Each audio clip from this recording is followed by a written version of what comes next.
Saludos, estimados estudiantes. En esta ocasión vamos a presentar el segundo de los 3 videos que abordan el capítulo de cementos. Y vamos a enfocarnos en un tema que es de primerísima importancia, por tanto quiero que atiendan con mucha atención lo que vamos a decir a continuación sobre la hidratación del cemento y lo estudien detenidamente porque la comprensión de esto que vamos a estudiar es fundamental en el entendimiento de este que es el principal material de construcción. Entonces, vamos a hablar primero de la hidratación en esta ocasión y después vamos a abordar el control de calidad, que es un asunto que va a ser complementado con los diferentes laboratorios que vamos a tener sobre el cemento. Entonces, bien, la hidratación es un proceso que nos interesa de forma particular porque el cemento funciona debido a que es capaz de hidratarse con el agua, combinarse químicamente, quiere decir esto, y formar los compuestos que hemos mencionado en el video anterior, que son los que otorgan resistencia mecánica y otras propiedades que ya hemos descrito. Vamos a describir ahora ese proceso de hidratación y la interacción del cemento con el agua, porque, repito, es de fundamental importancia para todo lo que van a hacer después en tecnología del hormigón. Entonces, en principio, la hidratación es un proceso de disolución y reacción química, seguido por la difusión y precipitación de los compuestos resultantes, es decir, los silicatos y aluminatos de calcio hidratados y el hidróxido de calcio. Entonces, se produce una reacción, luego una difusión y una precipitación paulatina de los productos resultantes. Para que esta se complete, debe haber un aporte de humedad suficiente en las primeras edades, porque este es un proceso que va desarrollándose lentamente, ¿no? En el transcurso de horas, días e incluso semanas. La hidratación genera calor, como hemos visto ya en las diapositivas anteriores al estudiar los constituyentes del cemento, y esto puede ser, como hemos visto, también beneficioso o perjudicial. Vamos a describir a continuación una diferencia que nos parece fundamental, es la diferencia entre lo que vamos a llamar agua de amasado, es decir, el agua con la que vamos a preparar las mezclas, y el agua de curado, que es un agua que vamos a añadir posteriormente, como vamos a explicar. Entonces, en lo que viene a continuación, que es lo mismo que ustedes tienen en el texto, vamos a leer detenidamente este texto que está con negrillas porque deben ustedes entenderlo y quisiera que lo estudien, lo repasen una y otra vez hasta comprenderlo a plenitud y sean capaces después de explicarlo con sus propias palabras. Espero que no tengan que copiar y pegar cuando esto se les pregunte en el examen, porque se les va a preguntar acerca de esto con toda seguridad y quisiera que, como les acabo de decir, ustedes sean capaces de explicar todo lo que vamos a decir ahora con sus propias palabras. Entonces, repitiendo algo que ya anunciamos, la interacción del agua con el cemento es de vital importancia para determinar la calidad de las mezclas ya endurecidas, ya sea que se trate de pastas, de morteros u hormigones. Hemos visto ya en el video anterior la diferencia entre estos 3 tipos de mezclas. El agua utilizada en el momento de elaborar las mezclas se denomina agua de amasado, ¿sí? Y su cantidad se expresa como la relación agua-cemento. Este es un concepto que ustedes tienen que recordar, la relación agua-cemento, que en la tecnología del hormigón se designa como A sobre C, relación agua-cemento, y que es el coeficiente al dividir la cantidad de agua entre la cantidad de cemento, ambas expresadas en peso.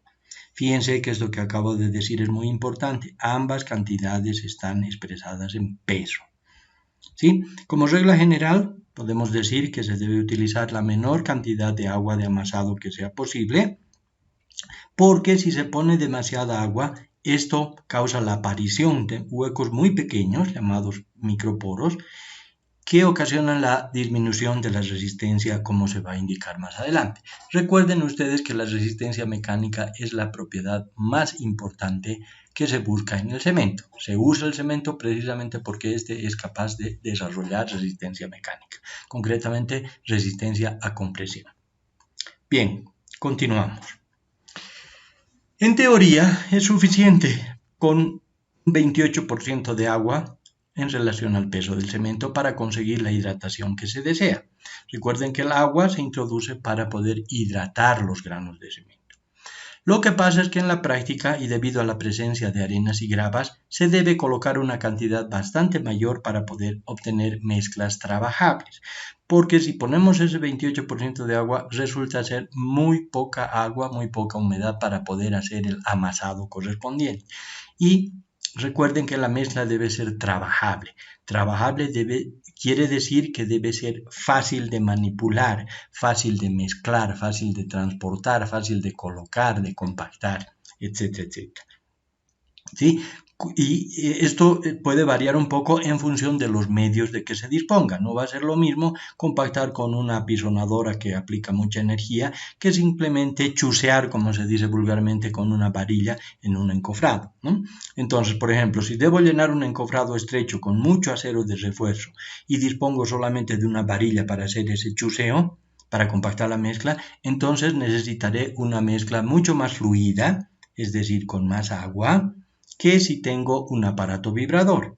El aparato vibrador me permitirá trabajar con una mezcla más seca, por lo tanto será mucho más ventajoso que la varilla, ¿no? Al llenar un encofrado, entonces debo asegurarme de que absolutamente todo el volumen esté ocupado por la mezcla. Si quedan huecos grandes, porque la mezcla no era trabajable, porque por ejemplo era muy seca, esos huecos grandes se les llaman cangrejeras, estos huecos van a disminuir la resistencia y pueden ser fatales en el momento en que el elemento estructural que estamos haciendo tenga que soportar cargas. ¿Sí? Si la mezcla es fluida, puedo llenar mejor el encofrado que si la mezcla es muy seca, pero esto va a depender de los medios de que disponga para hacer ese rellenado, ¿no? Entonces, si la mezcla es fluida, como acabamos de decir, la relación agua-cemento va a ser más alta. Entonces, como pueden ver ustedes, debe haber un compromiso entre la necesidad de poner un poco más de agua para tener una mezcla trabajable y el conocimiento de que una cantidad mayor de agua genera más microporos y por lo tanto afecta la resistencia. Bien, espero que esto que acabamos de decir ustedes lo vuelvan a leer, lo repasen, lo comprendan y sean capaces de explicarlo con sus propias palabras porque es muy importante que lo entiendan, por eso está con negrillas, por eso lo hemos leído y quisiera que puedan estudiarlo y explicarlo en su momento. Continuando, entonces, la cantidad de agua de amasado, es decir, la relación agua-cemento, está gobernada por la necesidad de disminuir los microporos para conseguir mayor resistencia y además mayor impermeabilidad. Los huecos que se generan pueden ser las vías de entrada de agentes agresivos, generalmente con el agua. Y entonces esto quiere decir que debemos propender a tener una menor relación agua-cemento, pero también por la necesidad de mantener una mezcla trabajable, lo que va a tender a requerirnos una mayor relación agua-cemento. De ahí viene el compromiso que les decía. Entonces, es importante aquí señalar también que existen aditivos químicos para permitir aumentar la fluidez de las mezclas y por tanto su trabajabilidad, ¿no? Entonces vamos a relacionar aquí la fluidez con la trabajabilidad, sin aumentar la cantidad de agua de amasado. Pero estos aditivos encarecen las mezclas, son antieconómicos y se deben utilizar solamente en casos especiales. Entonces, repito, en principio debe buscarse un compromiso entre la necesidad de obtener mezclas trabajables, pero al mismo tiempo saber que mientras más agua se pone, menos resistencia se va a tener. Resumiendo, el agua de amasado tiene la finalidad de generar los productos de hidratación del cemento y su cantidad depende de los medios de que dispongamos para la colocación, procurando mantenerla siempre en el nivel más bajo que sea posible. Bien, espero que esto quede comprendido. Cualquier duda que tengan ustedes, vamos a estar atentos a sus preguntas para poder absolverlas.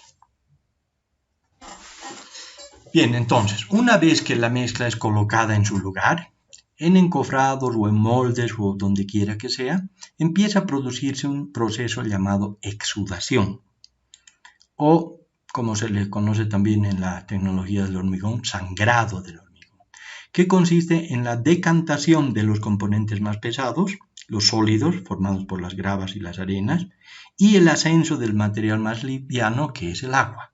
Entonces, los sólidos caen hacia abajo y el agua asciende hacia arriba por ser el material más liviano. Este proceso ocasiona la aparición de una película de agua en la superficie que puede evaporarse rápidamente si es que está sometida al sol y al viento. Entonces, esta evaporación trae consigo la disminución del volumen, la retracción de los materiales que conforman la mezcla y la consiguiente fisuración. ¿Sí? Entonces, esa evaporación puede ser tan drástica que puede ocasionar la reducción del contenido de agua hasta el extremo de que no haya suficiente agua para la hidratación normal de los granos de cemento, afectando así también a la resistencia mecánica. Tenemos aquí un gráfico que muestra algo de lo que acabamos de decir, ¿no es cierto? Aquí tenemos, por ejemplo, una losa, ¿no?, que tiene una enorme superficie expuesta, y entonces ustedes pueden ver que las piedras más grandes que conforman la mezcla van a ir cayendo hacia el fondo, el encofrado. Las piedras más pequeñas van a quedar al medio y va a haber un ascenso permanente del material más liviano, que es el agua. ¿Ya? Vamos a estudiar eso de las densidades de los diferentes materiales y van a ver ustedes que la densidad del agua es 3 veces más pequeña que la densidad del cemento y más o menos 2.6 veces más ligera que las arenas y las gravas. Entonces, estas flechas que se muestran aquí muestran el ascenso del agua hacia arriba, o sea, el proceso de exudación, y como pueden ver se forma una película de agua en la superficie. Esa película de agua en la superficie, si es que tenemos condiciones adversas, es decir, mucho sol y mucho viento, van a conducir a la evaporación del agua. Y esa evaporación, como acabábamos de decir, puede ser tan severa que puede inclusive disminuir la cantidad de agua hasta tal punto que no haya suficiente agua para seguir hidratando los granos de cemento. Y esto va a producir como consecuencia una disminución del material que está ocupando ese volumen con la consiguiente aparición de fisuras. Ustedes pueden ver aquí una fotografía real de una losa, ¿no?, que ha sufrido este proceso de exudación y entonces aparece este patrón de fisuras que pueden ver ustedes aquí como consecuencia de que una buena parte del agua que formaba la mezcla ha salido, se ha evaporado y entonces se ha producido esa contracción. Aquí pueden ver ustedes un corte de esa misma losa, ¿no?, donde podemos ver el ascenso del agua por exudación y luego la aparición de fisuras debido a la disminución del volumen de los materiales, es decir, a la retracción. Continuamos. La mejor manera de contrarrestar los efectos perjudiciales de la exudación o sangrado es mediante el curado húmedo. Y ahora vamos a explicar qué significa esto de curado húmedo. Pero esto debe hacerse una vez que la mezcla ya ha fraguado. Para continuar explicando esto, necesitamos esclarecer esto del fraguado, ¿ya? El fraguado va a significar la pérdida de plasticidad. Y aquí tienen ustedes un esquemita que lo vamos a volver a ver un poco más adelante cuando veamos los procesos de control de calidad del cemento. Y aquí pueden ver ustedes que en este punto que hemos llamado T sub 0 se procede a mezclar el cemento con el agua. ¿Ya? Este es el primer momento en que el cemento entra en contacto con el agua. Entonces, una vez que se hace eso, se mezcla, entonces empieza un proceso de reacción, ¿no?, de hidratación de los granos del cemento.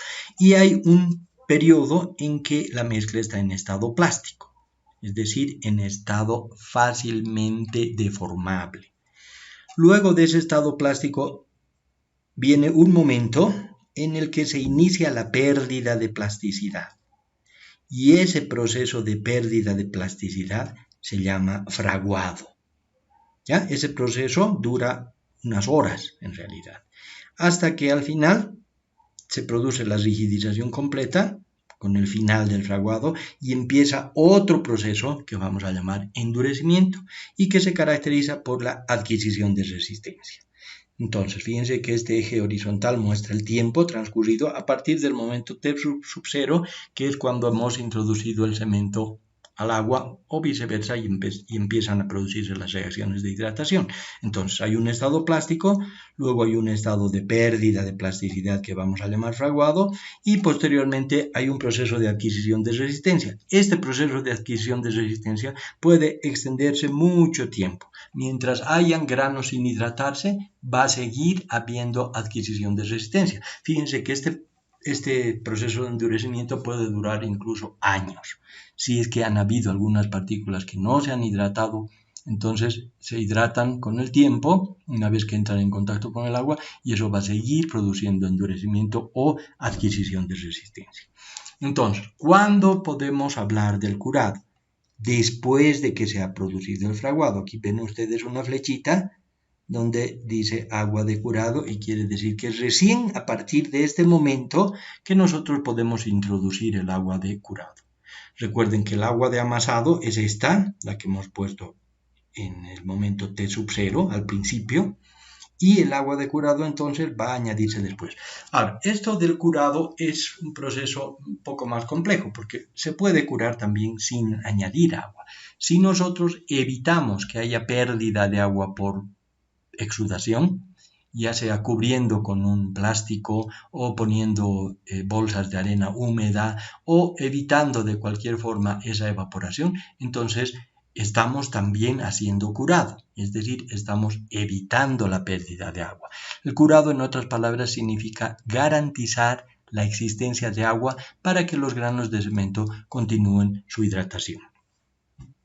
Entonces, retomando lo que estábamos diciendo, la mejor manera de contrarrestar los efectos perjudiciales de la exudación es mediante el curado húmedo una vez que la mezcla ya ha fraguado, es decir, cuando ha perdido toda su plasticidad y está comenzando a endurecer o a adquirir resistencia.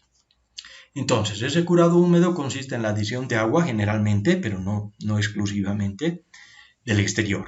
Esa se llama agua de curado, mediante el regado, la inmersión, etc. Si la mezcla ya fraguada recibe un aporte de agua del exterior, la hidratación continúa y los productos de hidratación llenan cada vez más los huecos existentes, generando un producto compacto y resistente. Va a ocurrir lo mismo si en vez de regar o añadir agua del exterior, nosotros evitamos que se produzca la evaporación del agua exudada. ¿Ya? Podemos curar también, como hemos dicho, sin aportar agua del exterior, pero evitando que se evapore el agua de amasado que ha exudado. Si no hay contacto de la pasta en proceso de hidratación con el agua, se puede producir evaporación y la cantidad de agua, como hemos dicho ya, puede disminuir hasta tal punto en que se interrumpa la hidratación del cemento antes de que se haya hidratado en grado normal y entonces la pasta de cemento se contrae y el producto resultante es poroso y agrietado. Espero que se haya comprendido todo esto. Si es necesario, léanlo por favor una y otra vez hasta comprenderlo. Por todo este motivo, se puede tomar como una regla general la necesidad de colocar la menor cantidad posible de agua en el momento de la elaboración de la mezcla, es decir, la menor cantidad de agua de amasado, cuidando sin embargo que ésta sea debidamente curada una vez que ya ha fraguado y ha comenzado el proceso de adquisición de resistencia. Entonces, por lo tanto, se debe diferenciar claramente entre el agua de amasado, que debe ser la menor cantidad posible en función del proceso de compactación que utilicemos, y el agua de curado, que se adiciona una vez que la mezcla ha terminado de fraguar. Por la importancia de esto, repito, deben ustedes estudiarlo, deben subrayarlo, a pesar de que ya está subrayado en el texto, como pueden ustedes ver, y estudiarlo una y otra vez para comprenderlo y poder explicarlo en su momento. Y obviamente aplicarlo cuando tengan que aplicarlo. Vamos a continuar hablando aquí del proceso de hidratación y estamos utilizando unos esquemas del mismo libro de Kumar Mehta, ese hindú del que habíamos hablado en una ocasión anterior, y vamos a analizar un caso A, ¿no?, donde tenemos 100 centímetros cúbicos, fíjense que estamos poniendo aquí en volumen el cemento, una mezcla con una relación agua-cemento de 0,63, ¿ya? Y diferentes grados de hidratación.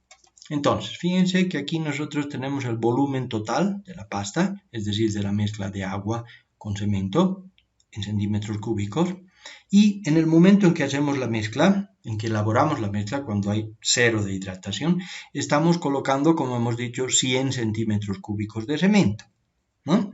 Y vamos a calcular la cantidad de agua para esta relación agua-cemento de 0,63.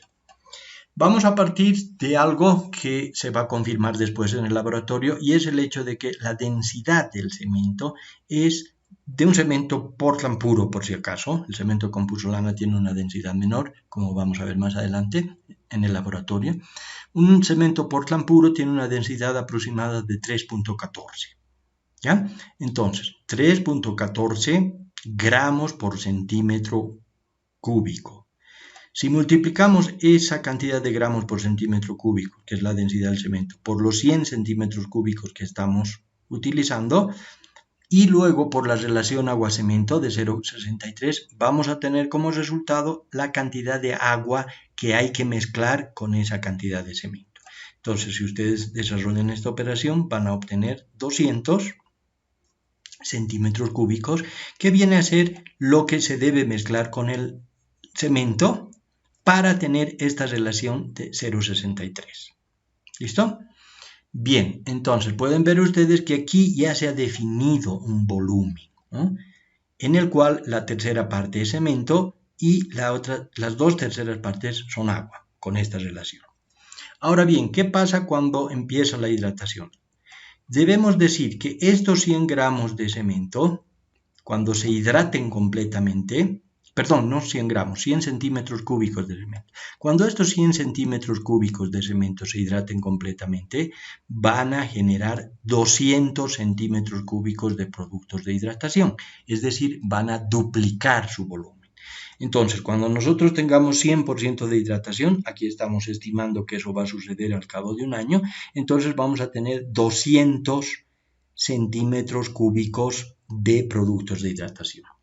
Y cuando tengamos la mitad de la hidratación a 7 días, vamos a tener algo así. A 28 días vamos a tener aproximadamente un 75% de hidratación, y los productos de hidratación, como ven ustedes, van a ir llenando cada vez más ese volumen, hasta que al final, cuando esté todo hidratado, vamos a tener esos 200.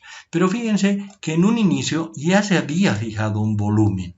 Al poner esta cantidad de agua, ya habíamos establecido un volumen total. Ese volumen total se va a mantener, y al final, cuando tengamos 100% de hidratación, fíjense que vamos a tener todavía un 33% de huecos. ¿Ya? Aquí la parte blanca son los poros capilares, esta parte celeste son los productos de hidratación, y la parte gris es el cemento, ¿no? Entonces, fíjense, la conclusión de esto que acabamos de ver es que para una relación agua-cemento de 0,63, estamos asegurando un volumen de huecos de 200 centímetros cúbicos, o sea, lo que equivale a un 33% del volumen total. ¿Sí? Espero que se entienda esto. Si tienen alguna duda, pueden hacer sus preguntas. Este mismo esquema lo tienen en el texto con una explicación similar a la que acabamos de hacer. Vamos a ver otro caso B, en el que vamos a tener los mismos 100 centímetros cúbicos de cemento, pero esta vez vamos a tener 100% de hidratación para diferentes relaciones agua-cemento, ¿no?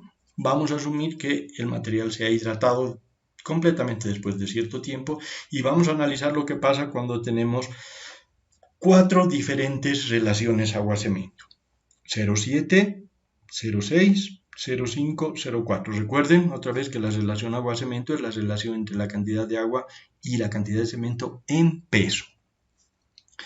Entonces, asumiendo que estos 100 centímetros cúbicos de cemento van a generar los 200 centímetros cúbicos de productos de hidratación, podemos poner ya aquí estas líneas, pero vamos a ver que las diferentes relaciones agua-cemento nos van a dar de inicio volúmenes diferentes, ¿no es cierto? En este primer caso, el volumen total sería los 100 centímetros cúbicos de cemento más el agua, y el agua va a ser 3,14, que es la densidad del cemento, por 100 por 0,7.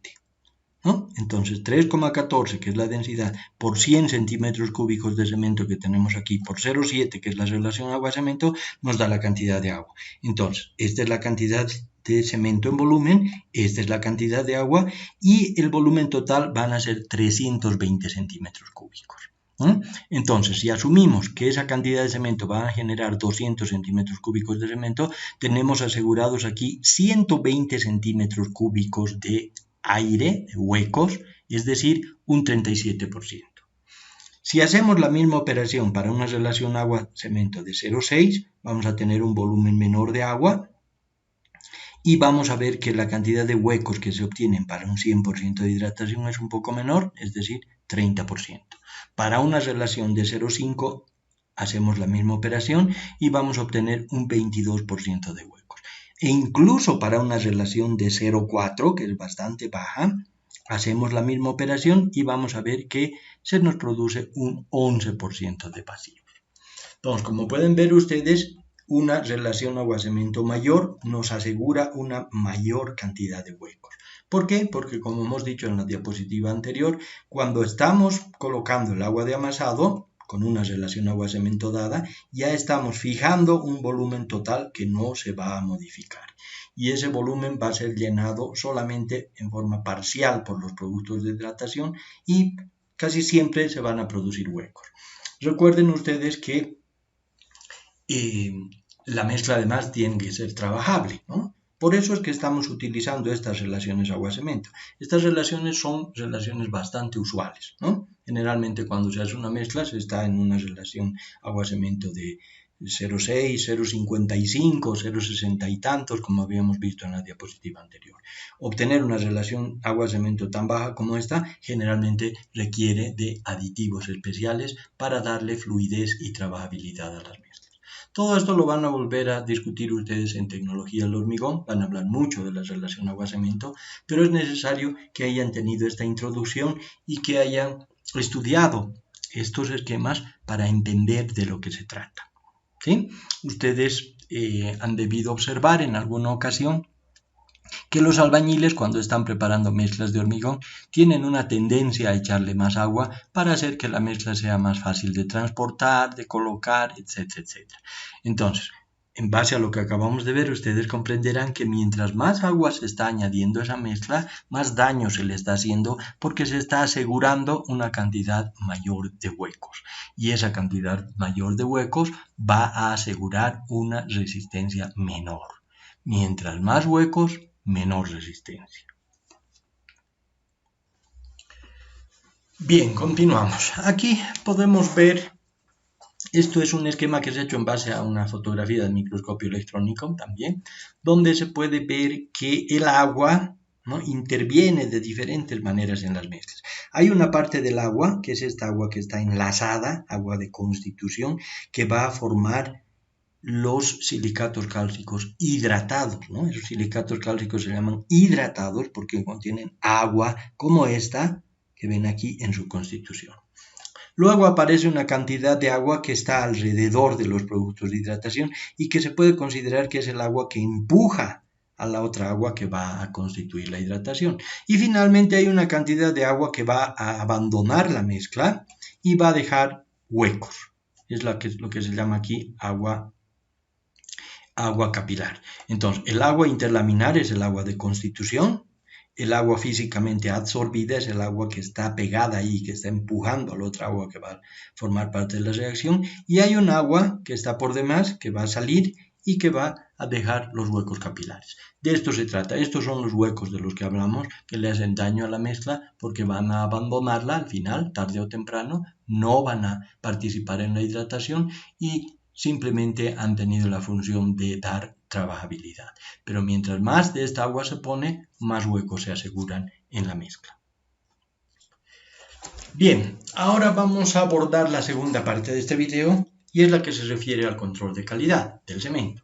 Todo lo que vamos a ver aquí, o bueno, la mayor parte de lo que vamos a ver aquí, lo vamos a complementar con los laboratorios correspondientes. Es decir, ustedes tienen la fortuna de que en el instituto tenemos laboratorios y hemos elaborado y seguimos haciéndolo videos propios para mostrarles a ustedes muchos de los ensayos de control de calidad de diferentes materiales y obviamente que el cemento es un material especial porque es el principal material de construcción.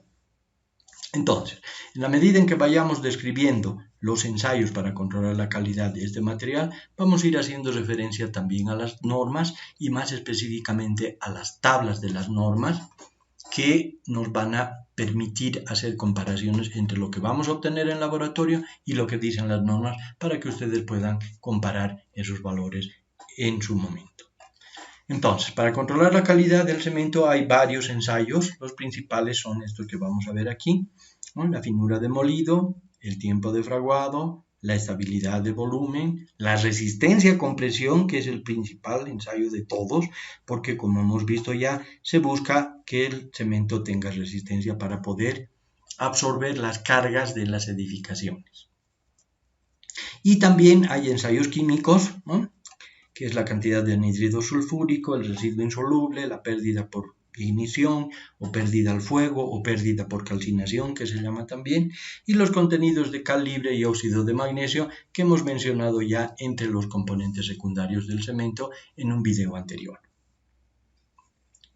Bien, entonces,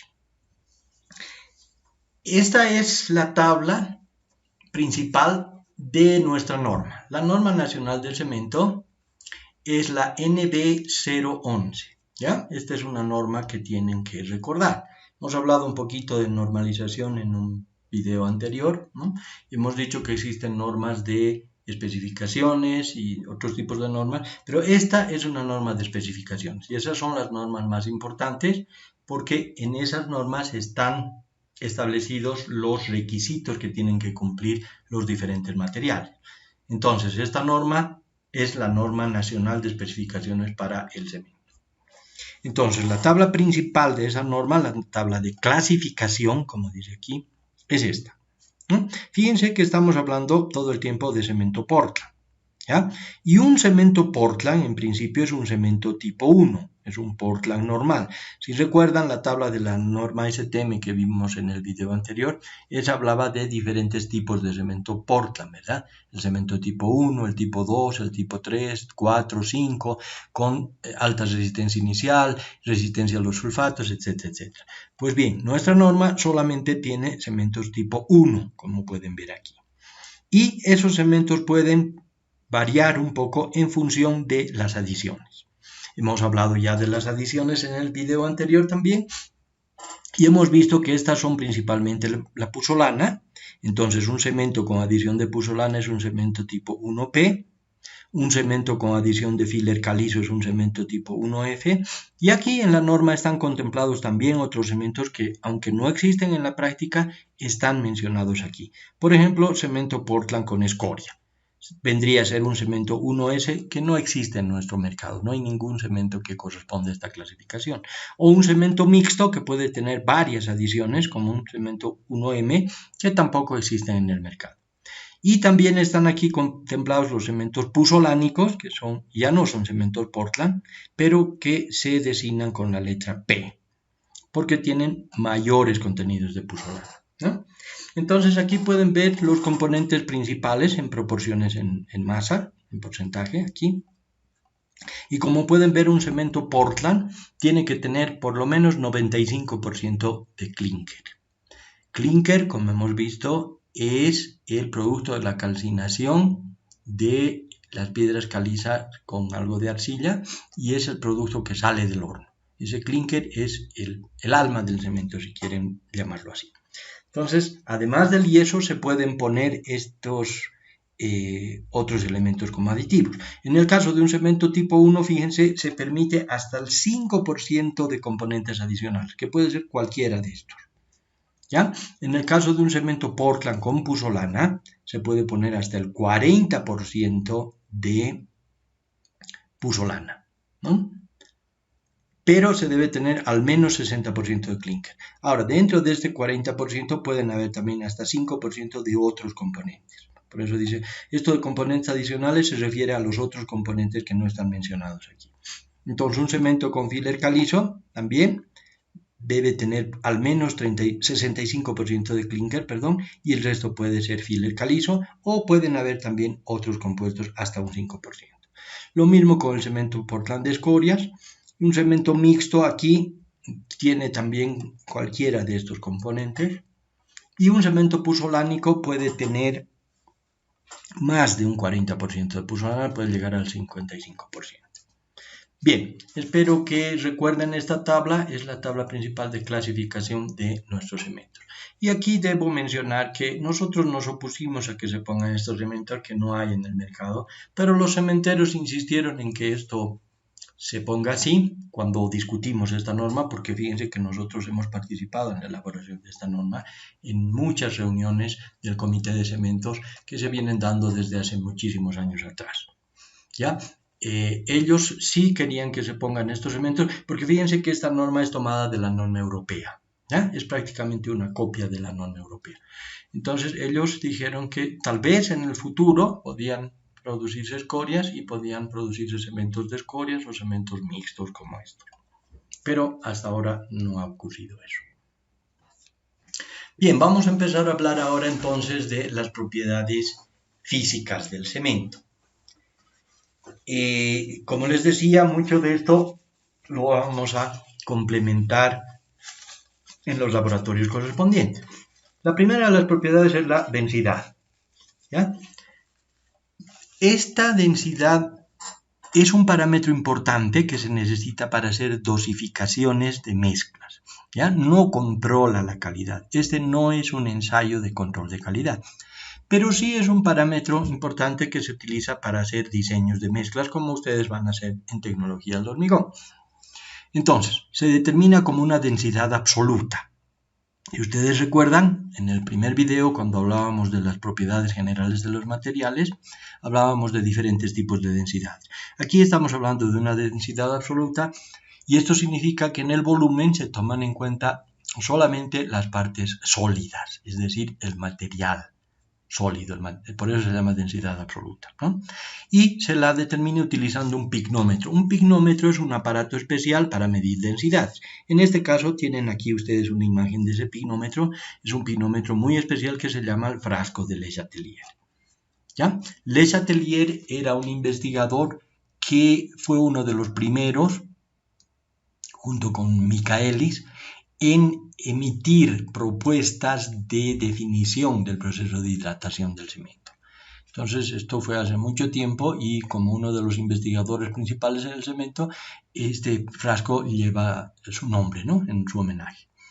Entonces, cuando se trata de cementos Portland puros, la densidad está entre 3.1 y 3.15. Hace un ratito, cuando les mostraba diapositivas para explicar el tema de la relación agua-cemento, recuerdan que habíamos utilizado una densidad de 3.14, ¿no ve? Es un valor bastante normal de densidad y está entre estos dos, que son, repito, los valores de densidades para los cementos Portland puros. Si se trata de cementos con puzzolana, la densidad disminuye. ¿Por qué? Porque la puzzolana pesa menos que los granos de cemento. Mientras más puzzolana, menor es la densidad. El cemento Bianchi estándar, que es el cemento preponderante en nuestro medio, tiene generalmente una densidad que está alrededor de 2,87, 2,9 gramos por mililitro o por centímetro cúbico, ¿no? Y su peso unitario está entre 0,85 y 0,93. Ya saben ustedes la diferencia entre densidad, en este caso una densidad absoluta, y el peso unitario, ¿no? El peso unitario o la densidad de conjunto contempla en el volumen también los huecos entre las partículas, por eso el valor es mucho menor. Y obviamente que ese valor del peso unitario depende del grado de compactación. Vamos a hablar de eso más adelante. De momento quiero que recuerden estos valores, ¿no? La densidad de un cemento Portland puro, que está más o menos entre 3.1 y 3.15, y la densidad de un cemento con puzzolana, que es bastante más baja y que está en este orden de magnitud. En el primer laboratorio de la materia vamos a hacer el ensayo de densidad para que ustedes tengan un conocimiento más directo acerca de esto. Y después esos conocimientos los van a aplicar también en la materia de tecnología del hormigón. Continuamos con otra propiedad física, la finura demolida. Si ustedes recuerdan, hace 2 videos atrás, digamos así, se había definido la finura como la superficie específica, ¿no es cierto? Entonces, la finura de molido o superficie específica es una propiedad muy importante en los conglomerantes en general, ya que mientras mayor sea la finura, mientras más fino sea el material, entonces mayor será la superficie específica presentada por las partículas al agua y con mayor rapidez se producirá la hidratación, por lo tanto la adquisición de resistencia. Entonces, la finura es un parámetro importante para controlar la calidad del cemento.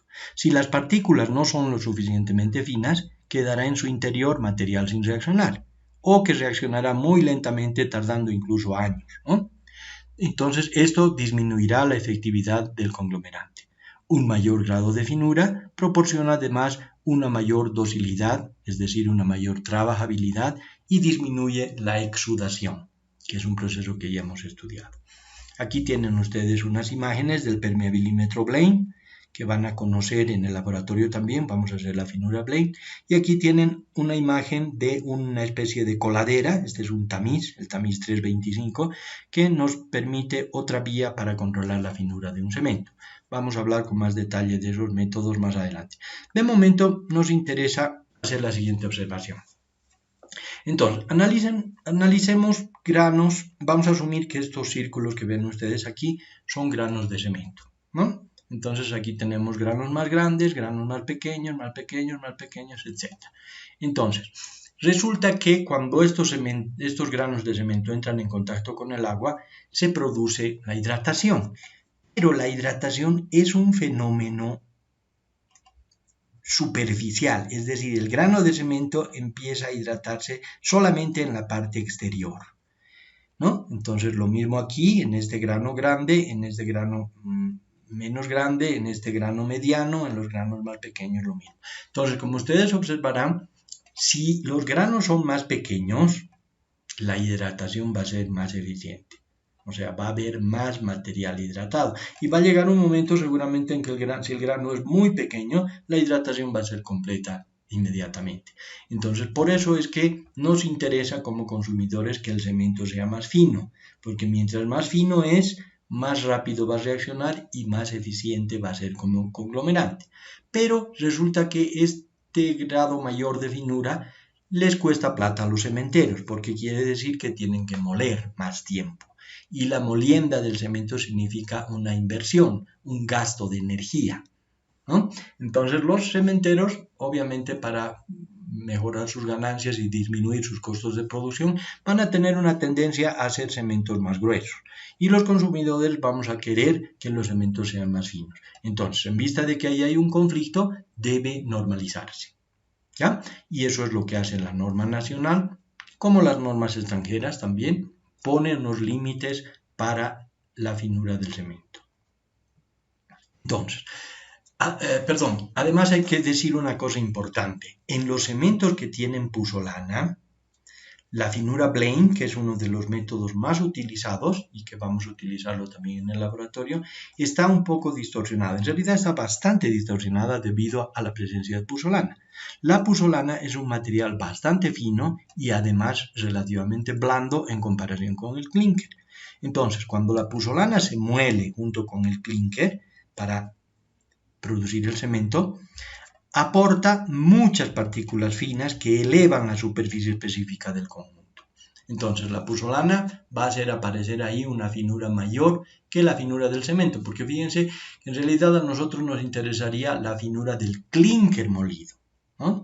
Pero el cemento con puzzolana tiene muchas partículas de puzzolana. Como hemos visto, prácticamente el 40% en el cemento Biacha estándar es puzzolana. Entonces hay una cantidad muy grande de puzzolana y eso va a hacer que cuando nosotros determinemos la finura Blaine se obtenga una finura muy alta. Pero esa finura no va a reflejar tanto la finura del cemento, sino más bien va a reflejar en buena parte la finura de la puzzolana. Entonces, en ese caso se van a mostrar valores elevados que no necesariamente van a corresponder a los niveles de finura de los granos de cemento. ¿Ya? Bien. Vamos a continuar con la siguiente propiedad física, el fraguado. Hemos hablado ya un poquito de eso, ¿no? necesitábamos hablar del fraguado para hacer la diferenciación entre el agua de amasado y el agua de curado, unas diapositivas más atrás. Y ahora vamos a volver a retomar eso. Entonces, el fraguado, como hemos dicho ya entonces, es un proceso de pérdida de plasticidad, ¿no es cierto? Y si nosotros contamos como T sub 0 aquí el momento en que el cemento se añade al agua o el agua al cemento, empiezan las reacciones y se produce un periodo plástico. Cuando ustedes estudien tecnología del hormigón, van a estudiar al hormigón en estado plástico, es decir, en este estado trabajable, moldeable, en el que se puede transportar, colocar, compactar, etcétera, etcétera. Y luego viene un proceso de pérdida de plasticidad que hemos llamado fraguado. Y hay un momento en que la pérdida de plasticidad es completa, se produce la rigidización y entonces empieza el endurecimiento. ¿Qué es el endurecimiento? Ya no es la pérdida de plasticidad, es la adquisición de resistencia. Es decir, recién a partir de este momento la mezcla empieza a endurecer, o sea, a adquirir resistencia. Aquí ustedes tienen una pequeña imagen, ¿no?, donde se muestra una mezcla de pasta de cemento que está en un recipiente especial, un molde troncocónico, y aquí hay un aparato que se llama el aparato de Vicat.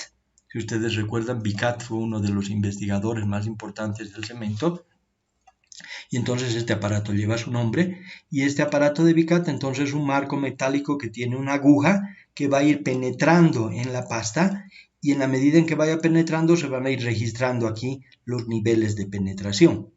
Y entonces el fraguado se va a definir como un momento en que la penetración ya no sea completa. Todo esto se lo va a discutir con más detalle en un laboratorio especial, por eso no vamos a profundizar ahora. Simplemente aquí les muestro una imagen de cómo es el proceso para determinar el tiempo de fraguado. Lo mismo se va a hacer obviamente con la densidad y con la finura, que son otras propiedades físicas que hemos visto antes. Continuamos. Aquí tienen ustedes una tabla de la norma boliviana, la NB 011, donde se muestran los requisitos del fraguado y de la finura Blaine, ¿no? Entonces hay diferentes categorías resistentes, eso lo vamos a ver un poquito más adelante en una diapositiva que viene después. Hay 3 categorías resistentes, categoría alta, categoría media y categoría baja en nuestra norma, y fíjense que en los 3 casos aquí el fraguado está regulado, ¿no? El fraguado inicial, es decir, que habíamos visto aquí como TI, el inicio de la pérdida de plasticidad, debe ocurrir en un plazo mayor a 45 minutos, partiendo desde el momento en que se pone el cemento en contacto con el agua, lo que habíamos llamado T sub 0 en la anterior diapositiva, ¿no? Entonces, deben transcurrir al menos 45 minutos aquí, en este estado plástico, para que recién se pueda producir el inicio del fraguado o de la pérdida de plasticidad. Entonces, como pueden ver ustedes aquí, el fraguado final debe producirse antes de las 7 horas. Fíjense una cosa importante aquí, volviendo a este gráfico, es necesario que este tiempo inicial se recorra un poco hacia la derecha. ¿Por qué? Porque necesitamos un estado plástico. Debe haber un periodo plástico de unas horas para poder sacar de la mezcladora el material, transportarlo, colocarlo en moldes, en encofrados, donde quiera que sea, luego compactarlo, etcétera, etcétera. Y al mismo tiempo se necesita que este otro momento, el tiempo final del fraguado, sea lo más rápido posible. ¿Para qué? Para que comience más rápido la adquisición de resistencia. Mientras más tarde en producirse este punto, más se va a tardar en adquirir resistencia y por lo tanto se va a tardar más en avanzar en las obras, ¿no? Se va a tardar más en poner en servicio los elementos que hayamos preparado con hormigón y con cemento, obviamente. Entonces, el fraguado inicial debe ser mayor a 45 minutos y el fraguado final debe ser menor a 7 horas. Esas son las especificaciones de la norma nacional, que es la NB 011, como hemos visto en una diapositiva anterior. Luego están los requisitos de la superficie específica Blaine, ¿no? Y se expresan en centímetros cuadrados por gramo. Aquí falta una línea de división por si acaso. Entonces, la superficie específica para los cementos de categoría resistente alta debe ser mayor a 2.800 centímetros cuadrados por gramo y la superficie específica de los cementos de categoría media y baja debe ser mayor a 2.600.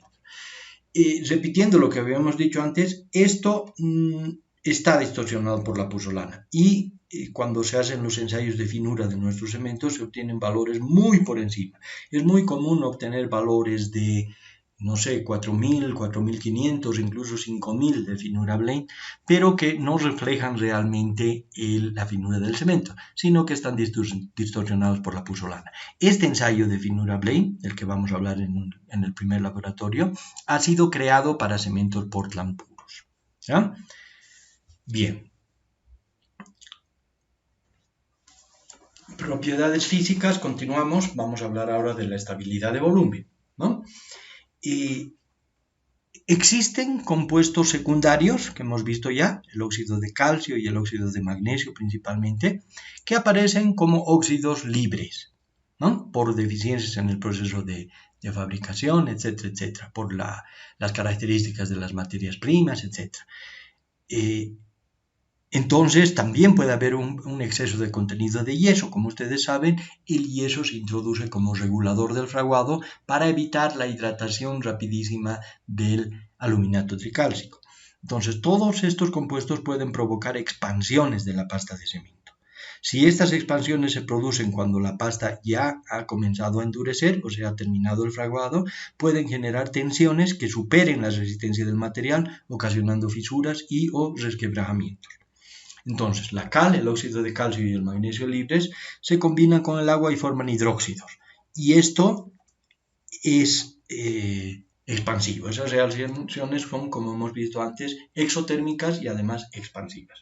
Entonces, hay diferentes formas de evaluar la estabilidad de volumen o, si quieren, la expansión, en otras palabras. Uno de los métodos es el método tomado de la norma europea con las agujas de Le Chatelier, donde se pone aquí una pasta de cemento dentro de un molde tipo anillo que tiene unas agujas y se miden la distancia entre las agujas antes y después de hacer hervir esto, una vez que ya ha fraguado, y se mide ahí la potencial expansividad de este material. En este otro caso se está utilizando un aparato de autoclave. Un aparato de autoclave es como una olla a presión donde se introduce temperatura y presión.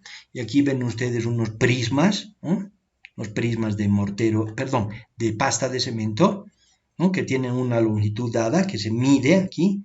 Y luego de medir esa longitud se introducen en esa olla a presión que se llama aparato de autoclave durante un cierto tiempo y después se vuelve a sacar y se vuelve a medir para ver si ha habido alguna expansión en cuanto a sus dimensiones por la presencia de los compuestos que hemos indicado anteriormente. En cuanto a las especificaciones de la norma, la NB 011, tenemos que todos los tipos de cemento deben tener una expansión máxima de 1% en el aparato de autoclave y una expansión máxima de 8 milímetros con las agujas de Le Chatelier. Esto vamos a abordarlo un poquito más también en el laboratorio del tiempo de fraguado. Otra propiedad física es el calor de hidratación. Como ustedes ya saben, hemos mencionado bastante en un video anterior, el calor de hidratación es una propiedad del cemento. Las reacciones de hidratación son exotérmicas y cada uno de los 4 constituyentes principales del cemento genera calor en la hidratación. Entonces, en algunos casos puede ser de interés medir esa cantidad de calor que se está generando para poder prevenir eventuales fisuras y resquebrajamientos por el gradiente térmico que hay entre la masa interna que está fraguando o que está hidratándose y el exterior de un elemento estructural. Ese elemento puede ser una cimentación, puede ser una presa, ¿no? Puede ser cualquier tipo de elemento estructural que tenga grandes dimensiones.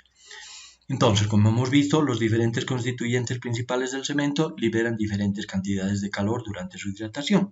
Las proporciones de los constituyentes en un cemento dado van a determinar una mayor o menor generación de calor.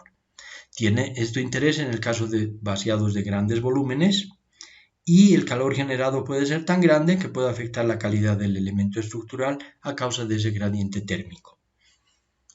Es bueno decir que este aparato todavía no lo tenemos en el instituto, es nuestra intención comprarlo, adquirirlo para el futuro próximo, para poder evaluar el calor de hidratación de nuestros cementos. Bien, luego viene el principal de todos los ensayos, la resistencia mecánica, concretamente la resistencia a compresión. Esta es la principal característica mecánica del cemento, la resistencia a compresión, y como ya se indicó antes, esta resistencia se debe a la presencia de los silicatos bicálcico y tricálcico y la tobermorita que generan con su hidratación. La suma de esos silicatos permite pronosticar la resistencia a largo plazo y la cantidad de silicato tricálcico permite pronosticar la resistencia a edades tempranas, es decir, 1, 3 y 7 días. En algunos casos, como por ejemplo la fabricación de viguetas que hemos dicho, se necesita una rápida generación de resistencia para poder aplicar el pretensado lo más antes que sea posible, ¿no? Entonces, hay muchas ocasiones en que es necesario evaluar esta resistencia en el cemento. Prácticamente siempre que va a ser utilizado con fines estructurales se debe evaluar esta resistencia. Y aquí viene un cuadro donde se definen las categorías resistentes, ¿no? En una diapositiva anterior habíamos visto que en función de esas categorías se establecen valores para el tiempo de fraguado, para la finura blend. Entonces aquí se definen las categorías resistentes como categoría alta, media y baja. Fíjense que la categoría resistente alta corresponde a 40 megapascales de resistencia a 28 días. Este es el valor principal para la evaluación de la resistencia a la edad de 28 días. Y estos valores están dados en megapascales, ¿ya? Como ustedes saben, megapascales son unidades de presión o de esfuerzo, si quieren. Entonces, la categoría media es la de 30 megapascales y la categoría baja es de 25. Aquí podemos olvidar esta última fila porque ninguno de los cementos que circulan en el mercado nacional tienen esta categoría. Existen cementos de categoría resistente media y de categoría alta. El BH estándar es un cemento con pusolana y de categoría resistente media. Por eso van a ver ustedes en el envase del cemento BH un 1 romano, una P y luego un 30. 1P30 quiere decir que es un cemento Portland con pusolana con categoría resistente media que tiene 30 megapascales de resistencia a compresión a la edad de 28 días. O que debería tener, mejor dicho, porque no siempre se cumple con eso. Aquí también están especificadas resistencias a otras edades, a edades de 7 y 3 días, ¿no? Como pueden ver ustedes, a menores edades la exigencia de resistencia es menor. Hay diferentes formas de evaluar la resistencia del cemento, pero todas se basan en el uso de morteros. Fíjense que aquí no se utiliza pasta, como en el caso del fraguado, o de la estabilidad de volumen. Aquí se utiliza mortero. ¿Y por qué se utiliza mortero? Porque se considera que el cemento siempre va a tener la ayuda, digamos, de un material inerte que va a ser las veces de esqueleto dentro de la mezcla y que va a permitir un mejor comportamiento. Y ese mortero debe hacerse obviamente con arenas especiales. Estas arenas deben tener ciertas características para poder hacer estos morteros normalizados. Todo mortero normalizado quiere decir que mortero con características muy bien controladas. La norma nacional establece 2 procedimientos para hacer este ensayo. Vamos a hablar de eso en el laboratorio correspondiente. Uno está en base a la norma STM, la norma norteamericana, que como hemos visto ya es la American Society for Testing and Materials, esta abreviación. Y el otro método está en base a la norma europea. La principal forma es la basada en la norma STM y es la que vamos a utilizar en el laboratorio correspondiente. En ese caso se utilizan cubos de 2 por 2 pulgadas de lado. Están viendo aquí ustedes un molde que tiene 3 de esos cubos y que generalmente son los que se utilizan para una edad, ¿no? Es decir, la resistencia a una determinada edad puede ser 28 o 7 días y se hace con 3 de estos cubos. Y aquí ven ustedes uno de esos cubos ya endurecido con la edad correspondiente y está siendo sometido a compresión en un equipo especial.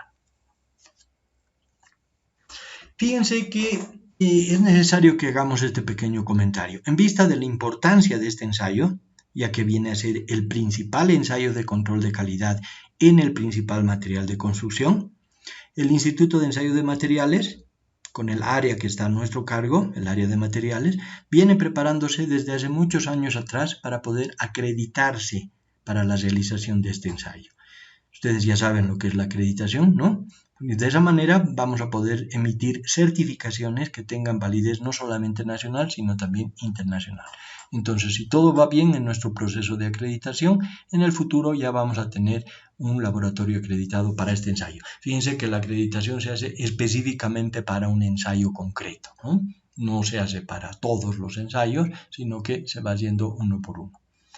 Bien, entonces, dicho esto, quedamos en que vamos a complementar muchísima información más que deben ustedes recibir con relación a este importante ensayo en el laboratorio correspondiente. Luego están los ensayos químicos para el control de calidad. En primer lugar está la pérdida por ignición, que es una medida de la carbonatación de la cal libre por exposición a la intemperie y aumenta con el tiempo de almacenamiento. En otras palabras, este ensayo de pérdida por ignición o pérdida por calcinación o pérdida al fuego, como se le llama también, sirve para ver si el cemento está pasado. Pasado quiere decir que ya no sirve, ¿no? Cuando el cemento ha estado almacenado mucho tiempo en condiciones adversas, cuando le ha entrado mucha humedad, entonces ya ha empezado a hidratarse y va a perder mucha resistencia. Y entonces eso puede evaluarse con este ensayo de pérdida por ignición. Existe otro ensayo químico que es el residuo insoluble, que es una medida de la adulteración del cemento. En el caso nuestro, donde tenemos tantos cementos con tanta puzzolana, nos da una idea de la cantidad de puzzolana, porque la puzzolana es un compuesto extraño al cemento, como ustedes saben, ¿no? Y también da una idea de otros contenidos de impurezas que pueden venir con el yeso, por ejemplo. El yeso que se utiliza como regulador de fraguado, como lo hemos visto ya. Entonces, la pérdida por ignición es un ensayo químico que nos ayuda a ver si el cemento está pasado. Aquí también es bueno decir que existe una manera más directa de ver esto de si el cemento está pasado, ¿no? Cuando un cemento ha estado almacenado mucho tiempo, empiezan a aparecer unos grumos. Si esos grumos se pueden deshacer con la mano, entonces todavía se puede asumir que la pérdida de resistencia no es muy importante. Pero si esos grumos se han vuelto tan duros que ya no se pueden deshacer con los dedos, entonces es seguro que ha habido una pérdida muy significativa de resistencia y ese cemento ya no debería usarse con fines estructurales, ¿no? Puede utilizarse para otro tipo de aplicaciones donde se requiere menos resistencia, pero no con fines estructurales. Y en cuanto al residuo insoluble, como hemos visto ya, nos da una idea que puede ser interesante en su momento para ver acerca de cuánta puzzolana más o menos puede tener el cemento. Eso para el caso de los cementos nacionales. Aquí están las tablas, o aquí está, mejor dicho, la tabla de especificaciones químicas, donde se dicen los requisitos que deben cumplir los diferentes tipos de cemento, el cemento tipo 1, tipo 1P, 1F, cemento tipo P, en cuanto a pérdida por ignición, residuo insoluble, cantidad de anhídrido sulfúrico, óxido de magnesio libre y la puzzolanicidad de la puzzolana que se comprueba en los cementos puzzolánicos solamente y que debe ser positiva. Vamos a hablar un poquito más adelante de eso, de momento dejémoslo aquí. Pero como pueden ver ustedes, hay valores aquí en porcentaje que nos dicen cuánto debe cumplir para cada requisito químico cada uno de los diferentes tipos de cemento.